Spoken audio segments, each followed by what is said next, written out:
yang kami rindukan supaya Engkau selalu menjaga hati kami, supaya kehidupan kami memancarkan sinar kemuliaan Kristus. Kami bersyukur berterima kasih ya Bapa di surga, karena Engkau memakai hidup kami, hidup yang telah Engkau tebus dengan harga yang mahal, untuk menyatakan kemuliaan-Mu, yaitu pengorbanan-Mu di atas kayu salib, yang telah menebus dan mengampuni segala dosa kami sekali untuk selama-lamanya. Tuhan memberkati jemaat-Mu semuanya yang sudah bersiap mendengarkan kebenaran firman-Mu, dan kami bersyukur untuk semuanya ini. Di dalam nama Tuhan Yesus kami berdoa. Haleluya. Amin. Amin. Jemaat, saya persilakan untuk duduk kembali.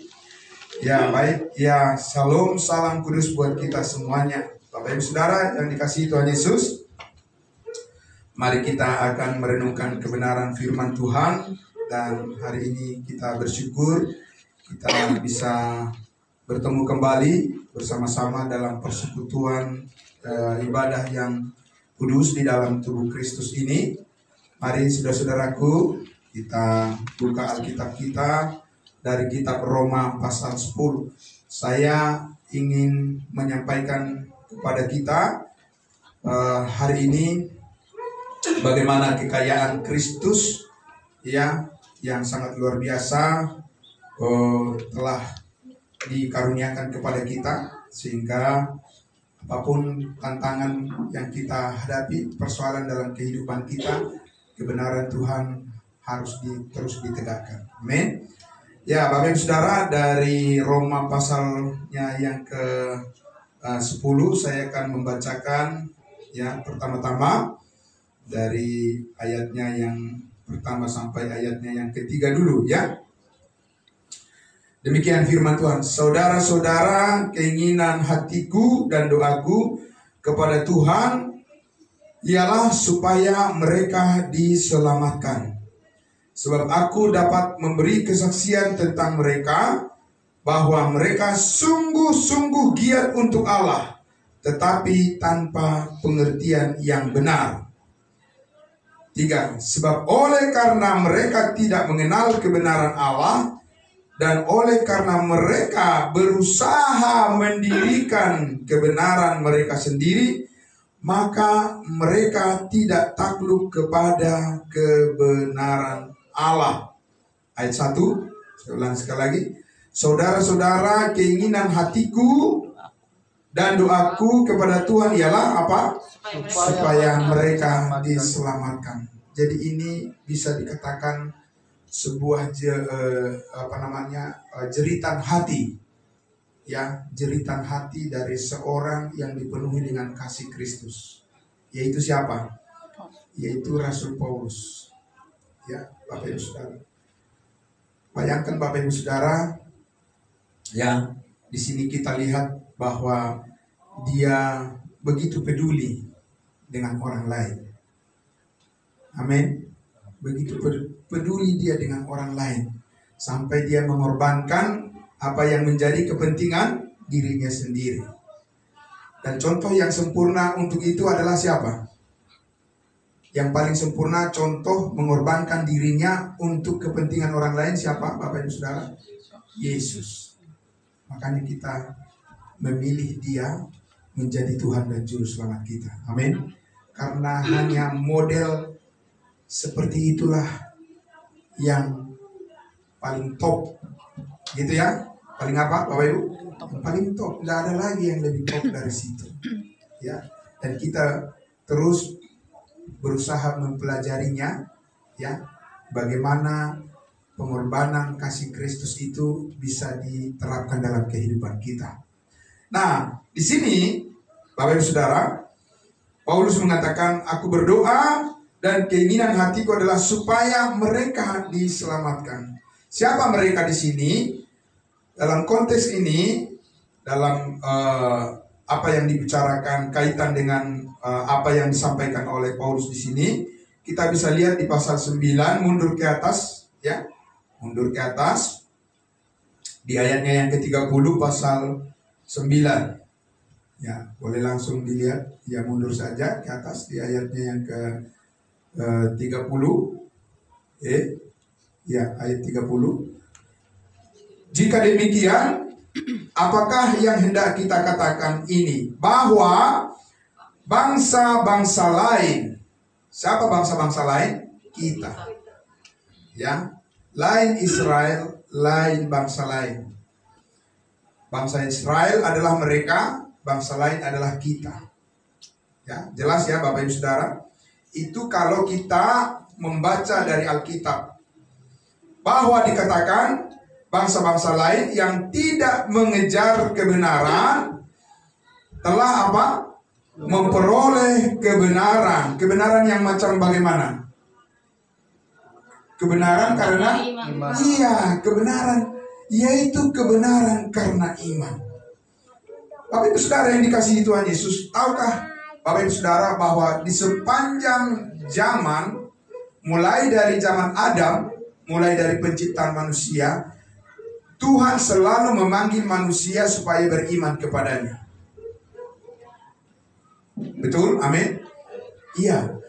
Tapi tahukah Bapak Ibu Saudara, ya, iman yang paling sempurna yang dimiliki oleh manusia saat ini adalah iman kepada kebenaran, kepada salib Kristus, kepada pengorbanan Kristus. Ya, Adam beriman atau tidak? Beriman. Tapi apakah dia beriman pada pengorbanan salib Kristus? Tidak. Dia tidak tahu itu. Ya, Bapak Ibu Saudara. Makanya Abraham, ya, beriman nggak kepada Allah? Beriman, bahkan dia bapak orang beriman kan? Tapi saya bertanya, dia beriman mempercayai penebusan segala dosa atau tidak masa hidupnya? Tidak. Dia tidak tahu itu. Ya. Berarti Bapak Ibu Saudara, bahkan bapak orang beriman pun, ya saudaraku, bahkan bapak orang beriman pun tidak sempat mempercayai iman yang berkualitas tinggi seperti yang kita miliki saat ini. Amin. Ya saudara. Makanya dikatakan walaupun orang Israel mengejar, ya, dikatakan bangsa lain yang tidak mengejar kebenaran telah beroleh kebenaran itu. Ayat 31. Tetapi bahwa Israel sungguh pun mengejar hukum yang akan mendatangkan kebenaran. Mengejar atau diam-diam mereka? Mengejar, berusaha atau tidak? Berusaha sungguh-sungguh giat untuk Allah. Di ayat berapa tadi itu? Di ayatnya yang kedua itu kan? Sebab aku dapat memberi kesaksian tentang mereka, orang Israel, bahwa mereka sungguh-sungguh giat untuk Allah. Bukan main-main, Bapak Ibu Saudara. Bukan berleha-leha, bukan santai-santai. Ya, mengejar apa?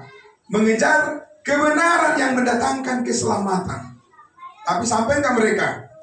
Di ayatnya yang ke-31 dikatakan tadi, tidaklah sampai kepada hukum itu. Hukum apa? Hukum keselamatan, hukum kebenaran. Tidak sampai mereka. Kenapa tidak? Ayat 32, jawabnya apa? Kenapa mereka gagal? Kita baca sama-sama. Karena Israel mengejarnya. Tetapi karena apa? Tapi karena perbuatan. Banyak nggak orang sekarang seperti itu? Banyak. Paham Bapak Ibu Saudara? Iya, banyak. Akhirnya mereka apa? Mereka tersandung pada batu sandungan, yaitu batu sandungan yang mereka buat sendiri. Tuhan tidak membuat batu sandungan bagi manusia. Tuhan membuka jalan. Akulah jalan, kebenaran, dan hidup. Tidak ada yang sampai kepada Bapa kecuali melalui Yesus Kristus. Tapi orang Israel mengejar kebenaran bagi diri mereka sendiri berdasarkan perbuatan. Ada apa? Ini perbuatan yang mereka lakukan ini perbuatan jahat apa perbuatan baik, Bapak Ibu? Perbuatan baik. Ya. Jadi jangan Bapak Ibu pikir bahwa iblis itu bekerja dari perbuatan jahat saja. Tidak, iblis juga bekerja dari perbuatan baik. Hah? Aneh ya? Iya, Bapak Ibu Saudara. Apa Bapak Ibu Saudara pikir hukum Taurat itu jahat? Hukum Taurat itu perbuatan baik. Dan itulah yang dilakukan oleh siapa? Bangsa Israel. Berhasil enggak? Tidak. Karena apa Bapak Ibu Saudara? Karena sekarang yang Tuhan mau kebenaran adalah berdasarkan iman kepada perbuatan baik yang dilakukan oleh Tuhan Yesus. Amin. Bukan perbuatan baik yang dilakukan oleh manusia sebagai dasar saat ini untuk menjadi berkenan di hadapan Allah. Ya, kalau untuk berkenan di hadapan manusia, ya terserah manusia lah. 1001 cara macam bisalah mereka buat bagaimana supaya bisa menyenangkan hati manusia, kan? Benar nggak, saudara? Iya, apalagi di zaman kampanye sekarang ini. Benar nggak? Iya, topu burju, iya kan? Ada kan itu istilahnya ya, topu burju. Apa itu? Ya, ya itu tiba-tiba menjadi apa? Tiba-tiba jadi orang baik. Ya, dan peduli, sangat peduli. Tapi, saudaraku yang dikasihi Tuhan Yesus, apa yang ada di dalam hati mereka itu bukan berpikir bagaimana supaya kepentingan orang lain didahulukan. Tidak. Ya kan? Kalau Kristus Yesus, Bapak Ibu Saudara yang dikasihi Tuhan Yesus, ya dia mati berkorban di atas kayu salib. Saudaraku, bukan demi untuk menebus dosanya, karena dia tidak berdosa, kan? Iya. Tapi demi untuk menebus dosa semua umat manusia, dosa manusia di dunia ini, dosa saudara dan saya, supaya kita ditebus dari kesia-siaan dan kita sekarang berjalan di dalam hidup yang baru yang penuh arti di hadapan Tuhan. Amin. Tidak sia-sia lagi, karena itu sudah ditebus. Sama seperti misalnya Bapak Ibu Saudara menebus emas atau perak, ikan mahal, kan? Iya, masa itu sia-sia? Dijaga seperti pujian tadi. Amin. Tuhan, aku mau supaya Engkau menjaga hati saya. Melalui apa Tuhan menjaga hati kita? Melalui firman-Nya.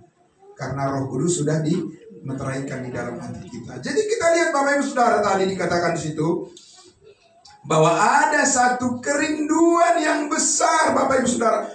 Bukan untuk kepentingan dirinya sendiri, bukan untuk kepentingan Paulus, tapi bagaimana supaya mereka diselamatkan, karena ada satu keprihatinan yang sangat mendalam.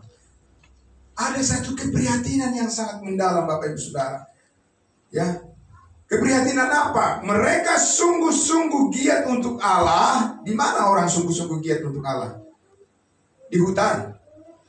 Bapak Ibu Saudara, di mana orang kita lihat sungguh-sungguh giat untuk Allah? Di hutan kah, atau di pinggir laut, atau di tengah laut? Di mana? Di mana? Ya, di rumah ibadah. Bapak Ibu Saudara, di tempat ibadah, di situ orang sungguh-sungguh giat untuk Allah. Tetapi apa?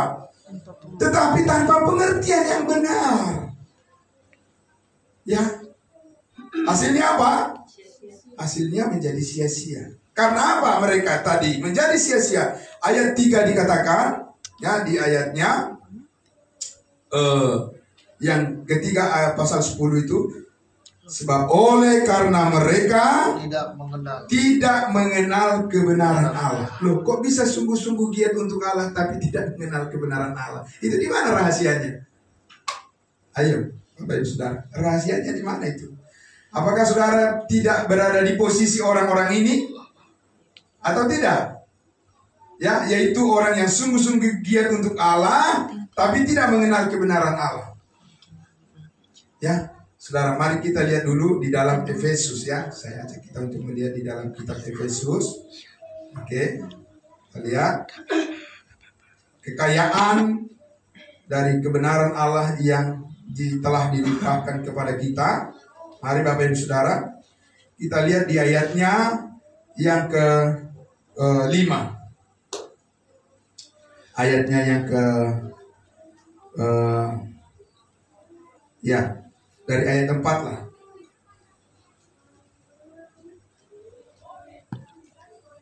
Ya, ayat 4. Sebab di dalam Yesus Allah telah memilih kita kapan? Sebelum dunia dijadikan, supaya apa? Supaya kita kudus dan tak bercacat di hadapannya. Bisa nggak kita kudus dan tak bercacat sebelum Yesus mati disalibkan? Tidak bisa. Ada enggak orang-orang yang beriman sebelum Yesus disalibkan? Ada. Apakah mereka sudah menerima ya kekudusan yang sempurna sebelum Yesus disalibkan? Sudah menerima mereka? Belum, tidak bisa. Kan dikatakan supaya kita kudus dan tak bercacat di hadapannya, maka mau tidak mau itu adalah masa di mana harus tersalib dulu Yesus Kristus Tuhan kita. Dan kita lahir sesudah Yesus disalibkan. Enak kan Bapak Ibu Saudara? Haleluya, amin. Iya, supaya kita bisa mengenal kekayaan kasih karunia Allah, kebenarannya itu. Ya. Nah, dan di ayat 4, di ayat 5 dikatakan, dalam kasih ia telah menentukan kita dari semula oleh Yesus Kristus. Untuk apa? Untuk menjadi anak-anaknya sesuai dengan kerelaan kehendaknya, supaya terpujilah kasih karunia-Nya yang mulia yang dikaruniakannya kepada kita di dalam siapa? Di dalam Yesus yang dikasihi Allah. Sebenarnya pada dasarnya kita ini adalah orang-orang yang berdosa. Ya, benar ya Bapak Ibu Saudara. Karena semua orang telah kehilangan kemuliaan Allah. Semua orang telah berdosa karena Adam. Dan layak apa? Layak untuk dimurkai, layak untuk dihukum. Ya, Bapak Ibu Saudara. Tetapi dikatakan di situ, tadi dikatakan supaya terpujilah kasih karunia-Nya yang mulia yang dikaruniakannya kepada kita di dalam Yesus yang dikasihinya. Jadi bukan di dalam perbuatan kita. Amin. Bukan di dalam perbuatan kita Allah membenarkan kita. Bukan di dalam usaha kerja keras kita Bapak Ibu Saudara Allah membenarkan kita. Tidak. Karena apapun yang saudara kerjakan dan saya kerjakan itu bercacat. Dari mana kita tahu? Ya kita lihat aja setiap hari kehidupan kita. Ya kan? Suami istri selalu baik-baik saja? Tidak. Orang tua dengan anak selalu baik-baik saja? Tidak. Gembala dengan jemaat selalu baik-baik saja? Jemaat dengan jemaat selalu baik-baik saja? Tidak. Dengan lingkungan sekitar selalu baik-baik saja? Dengan pemerintah baik-baik saja? Tidak, Bapak Ibu Saudara. Makanya tidak bisa kita dibenarkan di dalam semuanya itu. Amin. Tidak bisa kita dibenarkan. Tidak bisa kita menjadi sempurna di dalam semuanya itu. Di dalam setiap pekerjaan kita Bapak Ibu Saudara.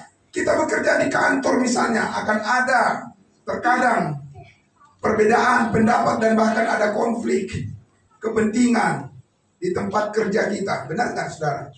Iya, dimanapun kita berada. Saudara, di mana? Di tempat mana Bapak Ibu Saudara? Di dalam gereja. Di dalam tempat ibadah seperti ini kita jadi benar, dibenarkan di hadapan Allah. Caranya bagaimana? Karena apa? Yang namanya anak-anak Tuhan pun itu berkonflik satu dengan yang lain. Benar Saudara? Iya, jadi tidak mungkin kita bisa dibenarkan di dalam semuanya itu. Hanya kita bisa dibenarkan di dalam Yesus, amin. Makanya kita harus memahami semuanya ini. Bagaimana hebatnya Allah menempatkan kita di dalam Yesus sehingga kita tetap sempurna di dalam Dia walaupun dunia ini bercacat. Amin. Ya, ini amazing. Ini sesuatu berkat yang sangat luar biasa yang saudaraku yang tidak kita temukan dimanapun di dunia ini, di ujung manapun. Bapak Ibu Saudara, ini tidak ada di toko. Saudara mau beli di toko obat nggak ada itu. Ya, tidak ada. Itu hanya ada di dalam siapa tadi? Di dalam Yesus. Jadi saudara dan saya sekarang belajar untuk memahami kebenaran Allah di dalam Yesus Kristus. Yesus Kristus yang mana? Yesus Kristus yang sudah naik ke surga. Amin, saudara. Yang sudah bangkit dari antara orang mati mengalahkan kuasa dosa dan maut. Di dalam itulah saudara mengerti bagaimana saudara menjadi kudus dan tak bercacat di hadapan Allah. Saudara, Itu sebabnya dikatakan di ayatnya yang ke-7. Kita baca. Sebab di dalam siapa? Ayat 7. Sebab di dalam, ayo sudah. Oh, itu ngelek ya. Oke, nggak apa-apa. Langsung saja sambil ini ya diperbaiki. Kita lihat kita punya Alkitab atau barangkali handphone yang ada di tangan kita masing-masing. Ya maklum Bapak Ibu Saudara, kadang-kadang sinyal juga mempengaruhi, cuaca juga, tapi kita akan terus saja ya. Kita lanjut. Di ayat 7 dikatakan apa? Sama-sama kita membaca. Sebab di dalam Yesus dan oleh apa? Oleh darahnya. Amin. Kita beroleh apa? Beroleh penebusan, yaitu pengampunan segala dosa. Ada satu kata yang dihilangkan di situ. Seharusnya harus ada kata apa di situ? Segala. Iya, Bapak Ibu Saudara. Makanya kita teliti Alkitab itu. Karena apa? Karena di dalam terjemahan-terjemahan itu pun masih ada yang kurang pas, sehingga kebenaran Allah tidak bisa disampaikan dengan sepenuhnya. Jadi dikatakan, sebab di dalam Yesus dan oleh darahnya kita beroleh penebusan, yaitu pengampunan segala dosa kita menurut apa? Menurut doa-doa kita. Begitu Bapak Ibu Saudara? Tidak. Ya. Bukan menurut doa-doa kita, dengan kata-kata kita, dengan air mata kita, dosa kita dihapus. Lah, Bapak Ibu Saudara yang dikasihi Tuhan Yesus, nggak ada di Alkitab dikatakan. Bukan dengan persembahan kurban-kurban dosa kita diampuni, tidak. Ya kan? Bapak Ibu Saudara? Bukan, itu yang lalu itu. Bukan doa-doa kita, kata-kata kita, ya, usaha kita, kerja keras kita, ya, saudaraku. Bukan, tetapi apa? Menurut apa? Menurut kekayaan apa? Kasih karunia-Nya. Tahukah Bapak Ibu Saudara bahwa Tuhan itu mulai dari zaman Adam sampai manusia yang terakhir nanti, Tuhan itu selalu memberikan kasih karunia kepada manusia. Ya, Adam itu ketika dia berdosa dan Hawa berdosa, Tuhan mengorbankan hewan, kemudian mengambil kulit hewan untuk dijadikan apa? Pakaian mereka. Itu kasih karunia atau bukan? Kasih karunia atau tidak itu? Ya kasih karunia. Tapi apakah itu kasih karunia berdasarkan kematian Yesus? Jadi harus dipahami. Orang banyak bingung sekarang. Semua kasih karunia kok Tuhan. Mulai dari Kejadian sampai Wahyu, semua kasih karunia Tuhan. Bukan hanya dari Roma sampai Filemon. Mengerti saudara? Mengertilah, ya, benar bahwa Tuhan itu punya penuh kasih karunia mulai dari zaman Adam sampai manusia yang terakhir nanti. Tapi saya bertanya, apakah Abraham, apakah Daud, apakah Musa mempercayai penebusan segala dosanya satu kali untuk selama-lamanya? Tidak. Dari mana kita tahu? Daud mengatakan apa? Tuhan ampunilah dosa-dosaku, ya itu buktinya. Ya kan saudara? Daud mengatakan apa? Tuhan janganlah ambil rohmu daripada aku. Ya berarti belum dimeteraikan. Iya saudara. Itu kasih karunia atau tidak? Kasih karunia. Tuhan mengampuni dosa mereka berdasarkan doa-doa yang minta ampun. Tapi sekarang pertanyaannya, apa itu kasih karunia Tuhan sekarang? Sesudah mengenal akan pengorbanan Yesus Kristus di atas kayu salib, apa itu kasih karunia? Semacam model seperti itu? Tidak. Kasih karunia Tuhan saat ini adalah Tuhan sudah mengampuni dosa kita dulu, sekarang, dan yang akan datang sekali untuk selama-lamanya. Tuntas, bukan diulang-ulang. Amin saudara? Itu kekayaan yang dimaksud. Jadi Tuhan itu punya kekayaan tersendiri, kasih karunia-Nya, yang saat ini sedang dinyatakan kepada dunia. Melalui apa? Melalui kabar baik. Amin saudara? Dan itu yang saudara beritakan setiap hari. Itu yang kita beritakan setiap hari, saudara. Karena Allah berdiri teguh dan kokoh sekarang ini mengerjakan kehendaknya di dalam kebenaran kasih karunia yang penuh dengan kekayaan itu. Amin saudara. Itu yang sangat luar biasa. Maka kita mengerti di situ, oh berarti sungguh-sungguh giat untuk Allah tanpa pengertian yang benar itu adalah orang yang memuji-muji Tuhan, tetapi di dalam hatinya masih tersimpan keinginan bahwa dengan perbuatan baiknya lah dia diselamatkan. Tersimpan di dalam hatinya. Benar Bapak Ibu Saudara? Iya, bukan mereka tidak mengatakan percaya pada Yesus. Mereka mengatakan percaya pada Yesus. Bukan mereka tidak memuji Tuhan dengan sungguh-sungguh. Memuji Tuhan dengan sungguh-sungguh. Bukan mereka tidak menangis dengan sesahdunya. Mereka menyanyi dengan sekuat tenaga. Dengan sungguh-sungguh mereka dengan khusyuk Bapak Ibu Saudara. Berdoa dan menyanyi kepada Tuhan. Sangat luar biasa. Kalau dilihat dari penampilannya, wah Bapak Ibu Saudara, tidak ada apa-apanya di tempat ini. Ya, kalau lihat penampilan segala kedisiplinan mereka semuanya. Tapi Saudara, apa masalahnya? Masalahnya apa tadi? Persoalannya di mana? Tidak. Iya, apa itu? Tadi saya katakan apa? Karena Iman untuk perbuatan. karena di dalam hati mereka masih menyimpan suatu keyakinan bahwa dengan perbuatan mereka akan diselamatkan. Itu Bapak Ibu Saudara. Bukan karena mereka tidak menyebut Yesus. Bukan karena mereka tidak memberikan persembahan yang banyak. Ya Bapak Ibu Saudara. Paham Saudara? Iya. Bukan karena mereka tidak menyelidiki Alkitab. Bukan karena mereka tidak sekolah tinggi Bapak Ibu Saudaraku. Iya. Bukan mereka tidak mencurahkan seluruh tenaganya, pikirannya Saudaraku. Sampai sakit pun mereka terus belajar tentang Alkitab. Tapi apa yang salah? Apa tadi yang salah? Pengertian. Karena di dalam Hati. karena di dalam hati mereka masih disimpan suatu keyakinan bahwa dengan perbuatan mereka diselamatkan. Itu masalahnya di situ. Dan Tuhan melihat apa? Tuhan melihat hati manusia. Nah itu. Padahal kasih karunia itu plong. Bukan. Paulus mengatakan di Efesus 2:8 dan 9, sebab karena kasih karunia kamu diselamatkan melalui iman, itu bukan hasil usahamu tetapi pemberian Allah. Itu bukan hasil pekerjaanmu. Jangan ada orang yang memegahkan diri. Jangan diam-diam mengatakan apa? Oh tidak bisa dong. Tidak bisa hanya dengan percaya.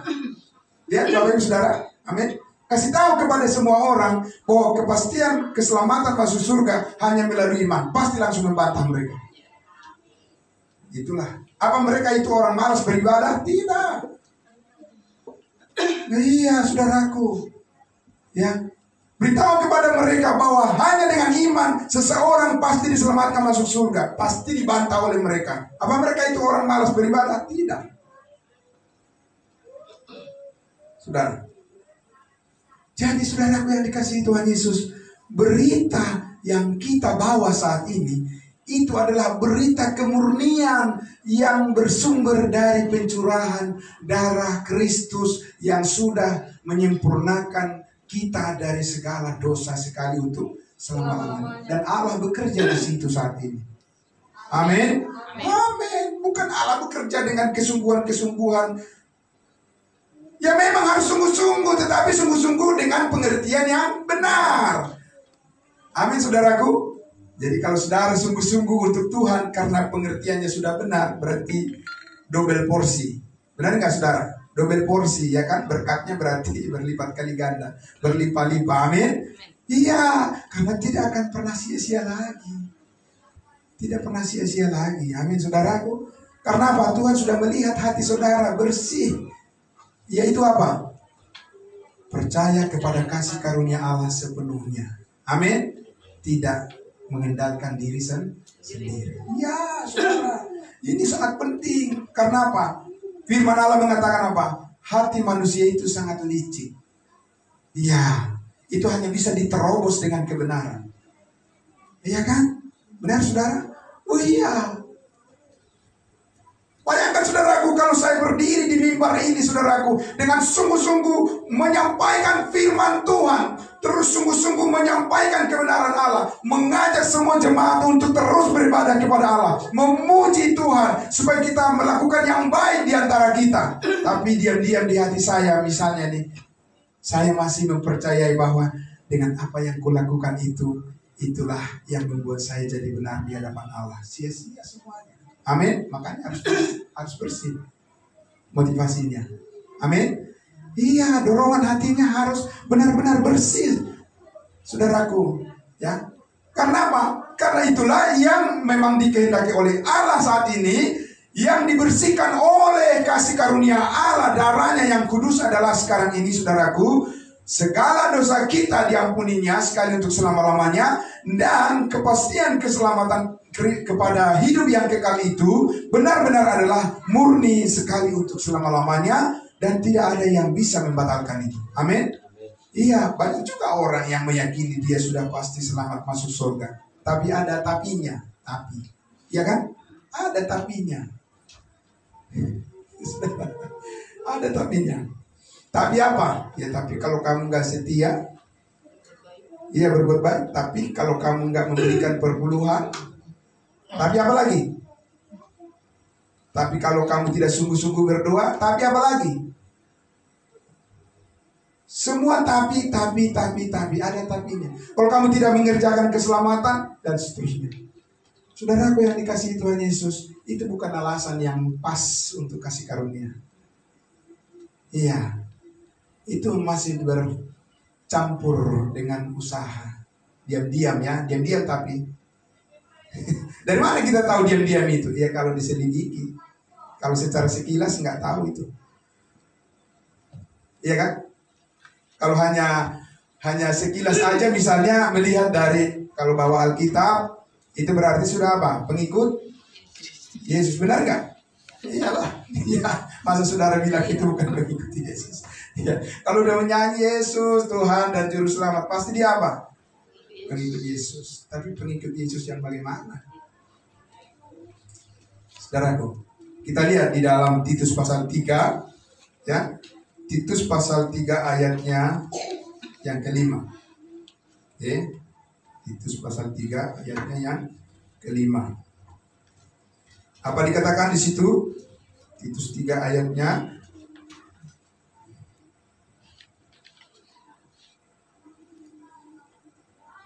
ya. Titus 3 ayatnya yang kelima. Ya.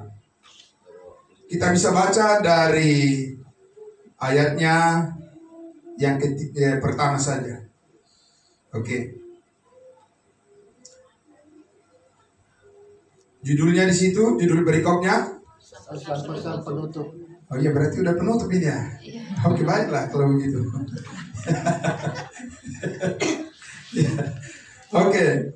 Ayat 1 dikatakan apa? Ingatkanlah mereka supaya mereka tunduk pada pemerintah dan orang-orang yang berkuasa, taat dan siap untuk melakukan setiap pekerjaan yang baik. Siapa ini? Orang-orang percaya, orang-orang kudus yang sudah diselamatkan itu harus terus diingatkan. Supaya apa tadi? Tunduk pada pemerintah, apalagi taat dan siap untuk melakukan setiap apa? Setiap pekerjaan baik. Bukan berarti Tuhan menyelamatkan kita dengan kasih karunia-Nya dengan cuma-cuma supaya kita bisa bebas menurut keinginan kita sendiri. Tidak ada motivasi seperti itu di dalam kasih karunia. Amin. Jangan menfitnah. Fitnah lebih kejam daripada membunuh.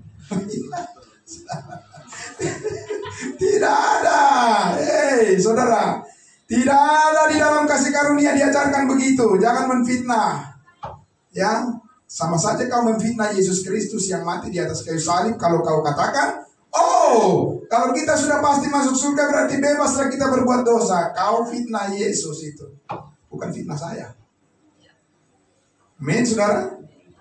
Untuk melakukan pekerjaan baik, setiap pekerjaan baik. Tapi pekerjaan baik yang dilakukan berdasarkan pengertian yang benar. Ada hasil terus, amin. Iya, berhasil terus di dalam Tuhan. Tidak melakukan yang sia-sia dengan sungguh-sungguh. saudaraku. Maka dikatakan di ayat 2, janganlah mereka memfitnah. Apalagi? Janganlah mereka bertengkar. Termasuk di Facebook, jangan terus bertengkar. Apa-apa share di Facebook, jangan, saudara. Ya, perpada muncung kayak gitu katanya ya kan. Apa-apa share di Facebook terus ya kan. Apapun masalahnya share di Facebook, biar semua orang tahu. Aduh, saudaraku. Jangan, ya, Bapak Ibu Saudara. Janganlah apa? Mereka bertengkar. Hendaklah apa? Hendaklah mereka selalu ramah dan bersikap lemah lembut terhadap semua orang. Amin. Iya, saudaraku. Kita adalah tempat kesalahan, siapapun kita. Tapi bagaimanapun kita belajar untuk bisa merendahkan hati satu dengan yang lain. Sama seperti Kristus Yesus. Belajar. Nggak ada yang sempurna. Belajar terus. Amin. Hari ini aku belum berhasil. Besok aku yakin. Ya, coba lagi. Besok aku pasti akan yakin. Yakin karena apa? Yakin bukan untuk diriku sendiri. Yakin karena firman Tuhan akan menolong aku. Amin. Amin. Ya.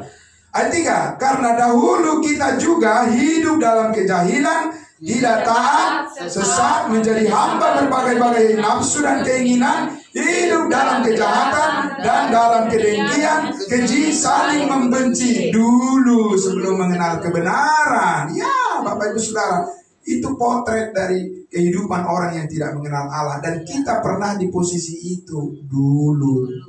Iya, bukan sekarang. Lain Bengkulu, lain Tanjung Karang. Lain dahulu, lain sekarang. Ya, harus kita akui itu. Amin. Iya. Ya, saudaraku. Maka di ayatnya yang keempat dikatakan, tetapi ketika nyata kemurahan Allah, juru selamat kita dan kasihnya kepada manusia, ayat 5, pada waktu itulah dia telah menyelamatkan kita, bukan karena perbuatan baik yang telah kita lakukan, tetapi karena rahmat-Nya, oleh pemandian kelahiran kembali dan oleh pembaharuan yang dikerjakan oleh Roh Kudus. Amin. Jadi ini pekerjaan Roh Kudus, bukan pekerjaan kita. Yakin saudara pasti berhasil? Amin, karena Yesus sudah melakukannya di atas kayu salib. Dia katakan apa? Sudah selesai. Saudara harus menancapkan iman saudara terus ke sana. Amin. Iya, dunia boleh berubah, hati manusia bisa berubah. Ya, dia mengatakan bahwa dia setia sampai kapanpun. Ya, kau yang bilang itu. Sama seperti Petrus, Bapak Ibu Saudara. Petrus itu sudah bersama-sama dengan Yesus bertahun-tahun. Tapi ketika Yesus mengatakan bahwa dia akan disalibkan, Petrus mengatakan apa? Aku akan mati bersama dengan engkau. Mereka ini boleh pergi. Petrus bilang, tapi oh good.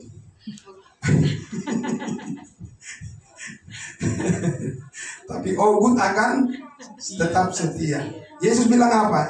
Petrus, sebelum ayam berkokok, engkau sudah menyangkali aku apa? 3 kali. Kalam. Ya. Jangan mendahului, kalam, ya kan? Kebenaran yang sudah engkau pelajari itu renungkan baik-baik dan minta terus pertolongan Roh Kudus. Enggak ada yang kebal dengan kejatuhan. Amin, saudara. Iya, jadi karena itu harus ada apa? Kerendahan hati, kalam. Iya, tenang. Jangan pining, tapi tenang. Iya, belajar terus, ya kan? Yang gagal bangkit lagi. Amin. Maju lagi, begitu, saudaraku. Jangan berpikir bahwa tantangan itu semuanya sudah akan, itu iblis itu kan licik kan, Bapak Ibu Saudara. Dari kebanggaan diri kita itulah dia menjatuhkan kita. Ya, Bapak Ibu Saudara. Saya bersemangat seperti ini. Saya katakan 30 tahun saya dikasih karunia ini. Terus bersemangat Bapak Ibu Saudaraku. Amin. Karena aku belajar terus untuk melihat bagaimana Allah saat ini bekerja di dalam kasih karunia-Nya. Supaya apa? Supaya aku tidak bergantung pada kekuatanku sendiri, pada pengetahuanku sendiri. Karena tidak ada memang yang bisa diandalkan dari situ. Tidak ada. Ya, itu tempat kejatuhan semua. Dan kita harus berdiri di kekuatan kita, yaitu kekayaan kasih karunia-Nya. Maka di ayat 5 dikatakan, pada waktu itu Dia telah menyelamatkan kita, bukan karena perbuatan baik yang telah kita lakukan, tetapi karena rahmat-Nya oleh permandian kelahiran kembali dan oleh pembaruan yang dikerjakan oleh Roh Kudus yang sudah dilimpahkannya kepada kita. Sudah dilimpahkan atau belum? Sudah, oleh Yesus Kristus Juru Selamat kita. Amin. Ayat 7, supaya kita sebagai orang yang telah dibenarkan oleh kasih karunia-Nya berhak menerima hidup yang kekal sesuai dengan pengharapan kita. Amin. Ayat 8, perkataan ini benar dan aku mau supaya engkau dengan yakin menguatkannya, agar mereka yang sudah percaya kepada Allah apa? Sungguh-sungguh berusaha melakukan Berleha-leha begitu? Sungguh-sungguh berusaha melakukan pekerjaan baik. Itulah yang baik dan yang berguna bagi manusia. Amin. Fokus kepada pekerjaan yang baik. Amin. Saudaraku ya, fokus terus. Dan pekerjaan baik yang paling dikehendaki oleh Allah adalah apabila kita selalu punya kerinduan untuk meningkatkan pengertian kita tentang kasih karunia-Nya. Amin. Karena disitulah kita bisa kuat. Karena itu di ayat 9 dikatakan, tetapi hindarilah apa? Persoalan yang dicari-cari dan yang bodoh. Persoalan silsilah, percekcokan dan pertengkaran mengenai hukum Taurat, karena semua itu tidak berguna dan sia-sia belaka. Ayat 10. Seorang bidat yang sudah 1-2 kali kau nasihati, hendaklah engkau apa? Jauhi, jangan fokus kepada dia. Amin. Yang suka mancing-mancing untuk ribut, jangan. Bapak Ibu Saudara, jangan fokus kepada dia. Kita mempunyai fokus untuk terus diperlengkapi oleh kebenaran firman Tuhan. Amin. Karena di dunia ini ada saja orang yang ingin mengalihkan fokus kita. Puji Tuhan. Ayatnya yang ke-14 yang terakhir. Dan biarlah orang-orang kita juga apa? Belajar melakukan pekerjaan yang baik untuk dapat memenuhi keperluan hidup yang pokok, supaya hidup mereka menebus hidupku dengan sempurna. Aku berharga di mata Tuhan karena aku adalah anggota tubuhnya yang sudah permanen sekali untuk selama-lamanya dibaptiskan oleh Roh Kudus ke dalam tubuhnya. Aku memiliki segala kekayaan kasih karunia Allah di dalam Yesus. Amin. Bangkitkan terus ya Tuhan mata hatiku untuk terus melihat pimpinan-Mu dalam hidupku. Amin saudara. Mari kita yakini itu. Dan kita terus datang pada kebenarannya. Mari kita berdoa. Bapa dalam surga, terima kasih, kami sangat bersyukur ya Bapa. Pada siang hari ini ya Tuhan, kebenaran-Mu ditegakkan. Kebenaran kasih karunia Allah. Bukan karena usaha, perbuatan, dan kekuatan kami. Tidak, kami sudah menyadari hal itu adalah sia-sia. Tapi sekarang kami fokus kepada kekuatan kasih karunia Allah di dalam Kristus Yesus yang telah menebus hidup kami dari kesia-siaan. Dan sekarang kami telah berada di posisi yang sempurna di dalam Kristus Yesus. Bukan di dalam usaha kami, bukan di dalam perbuatan, bukan di dalam kebaikan kami.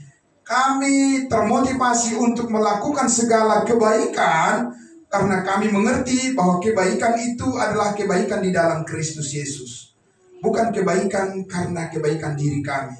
Karena kami tahu ya Bapa, kebaikan di dalam Kristus Yesuslah yang menjadikan hidup kami seluruhnya menjadi sempurna. Dan kami bisa menikmati damai sejahtera-Mu. Dan kami bisa berhasil melewati persoalan-persoalan dalam kehidupan kami. Sakit penyakit Engkau sembuhkan ya Tuhan.